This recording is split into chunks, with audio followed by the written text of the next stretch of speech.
கோவை கொடிசியா வளாகத்தில் நடைபெறும் மாநாட்டில் பிரதமர் மோடி பங்கேற்க இருக்கிறார். அதற்காக அவை கோவை வந்தடைந்திருக்கிறார்.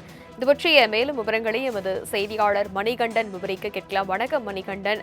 இன்னும் சற்று நேரத்தில் கோவை கொடிசியாவில் நடைபெற இருக்கக்கூடிய மாநாட்டில் பிரதமர் மோடி பங்கேற்கிறார். விவரம் என்ன? வணக்கம் தனலட்சுமி. தற்போது கோவை கொடிசியா வளாகத்திற்கு பிரதமர் நரேந்திர மோடி செல்லக்கூடிய காட்சிகளை நாம் பார்த்துக் கொண்டிருக்கிறோம்.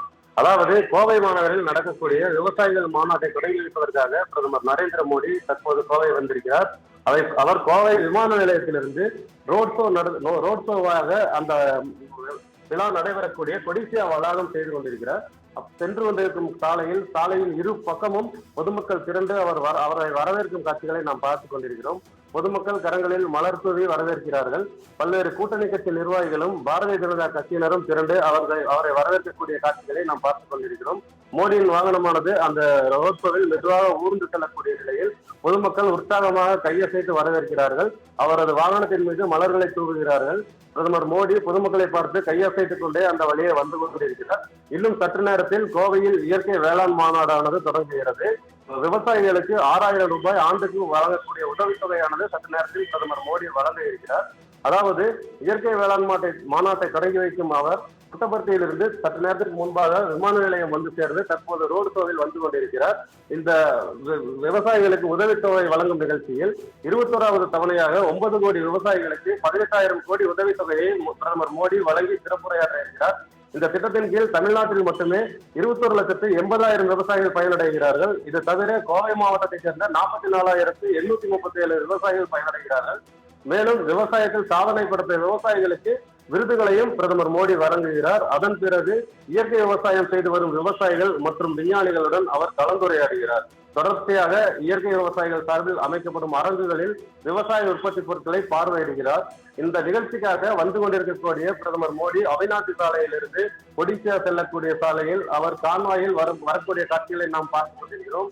உற்சாகமாக பொதுமக்கள் கைகாட்டி அவரை வரவேற்கிறார்கள்.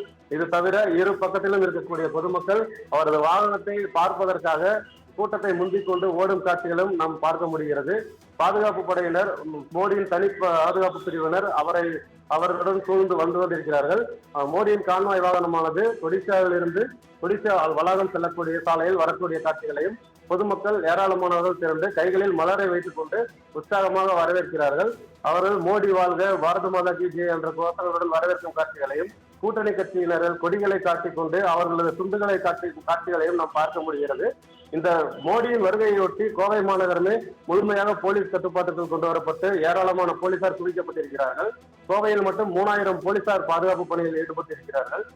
கிட்டத்தட்ட நேற்று 24 மணி நேரமாக முழுமையாக போலீஸ் கட்டுப்பாட்டில் இருக்கக்கூடிய கோவை மாநகரில் ட்ரோன்கள் பறக்க ஏற்கனவே தடை விதிக்கப்பட்டிருந்தது. இது தவிர அந்த பாதுகாப்பு கருதி வாகனங்களும் திருப்பி விடப்பட்டிருக்கின்றன. கோவை அவிநாசி சாலையிலிருந்து கொடிசியா வளாகம் வரையில் வாகனங்கள் செல்ல அனுமதிக்காமல் பிரதமர் மோடியின் வருகைக்காக வரவேற்பு ஏற்பாடுகளை கூடுதல் டிஜிபி டேவிட்சன் தேவாசீர்வாதம் நேற்றிலிருந்து கோவையிலிருந்து செய்து கொண்டிருக்கிறார். காவல் ஆணையர் அலுவலகத்திற்கு சென்று பாதுகாப்பு ஏற்பாடுகள் தொடர்பாக ஆலோசனை நடத்தி எவ்வாறு பாதுகாப்பு அளிப்பது என்பது போன்ற ஆலோசனைகளை நடத்திய பின்னர் தற்போது முழுமையான பாதுகாப்பு வலயத்தில் பிரதமர் மோடியின் வாகனமானது வந்து கொண்டிருக்கக்கூடிய காட்சிகளை நாம் பார்த்துக் கொண்டிருக்கிறோம். சற்று நேரத்திற்கு முன்பாக அவர் விமான நிலையம் வந்தபோது கவர்னர் RN ரவி, மத்திய அமைச்சர் உள்ளிட்டோர் வரவேற்றார்கள். இது தவிர விவசாயிகள் சங்கத்தை சேர்ந்த பலரும் வரவேற்றார்கள். இந்திய ஜனநாயக கட்சி நிறுவன தலைவரும் வரவேற்றார். இது தவிர அதிமுக பொதுச் செயலாளர் எடப்பாடி பழனிசாமி, முன்னாள் அமைச்சர் SP வேலுமணி உள்ளிட்ட அமைச்சர்களும் பாமக தலைவர் GK வாசன் உள்ளிட்ட கூட்டணி கட்சி தலைவர்களும் பிரதமர் மோடியை வரவேற்றார்கள். தற்போது அவரது ரோட் ஷோவானது அவிநாசி சாலையிலிருந்து கொடிசியா செல்லும் சாலையில் சென்று கொண்டிருக்கிறது. பாதுகாப்பு வாகனங்கள் புடைசூழ சென்று கொண்டிருக்கிறார். இசட் பிரிவு பாதுகாப்பு அதிகாரிகள், இது தவிர பின்னணியில் CISF வீரர்கள் குவிக்கப்பட்டு சாலை முழுவதுமாக பாதுகாப்பில் ஈடுபட்டு வருகிறார்கள். கோவை அவிநாசி ரோட்டில் முழுமையாக வாகனங்கள் தடை செய்யப்பட்டு இருக்கிறது. விமான நிலையத்திலிருந்து கொடிசியா செல்லக்கூடிய பிரதமர் இன்னும் சற்று நேரத்தில் அங்கு நிகழ்ச்சியை துவக்கி வைத்து விவசாயிகளுக்கு உதவித்தொகை வழங்க இருக்கிறார். அதன் பிறகு விஞ்ஞானிகளுடன் கலந்துரையாடிவிட்டு அங்கு நடைபெறக்கூடிய விவசாய உற்பத்தி பொருள் கண்காட்சியையும் பார்வையிடுகிறார். இந்த நிகழ்ச்சிகளை எல்லாம் முடித்துக் கொண்டு பிற்பகல் 3:30 மணிக்கு விமான நிலையத்திற்கு திரும்பி வந்து அவர் டெல்லி செல்கிறார். இந்த மாநாட்டில் தமிழகம், கேரளா, ஆந்திரா, கர்நாடகா உள்ளிட்ட மாநிலங்களைச் சேர்ந்த ஏராளமான இயற்கை விவசாயிகள் கலந்து கொண்டிருக்கிறார்கள்.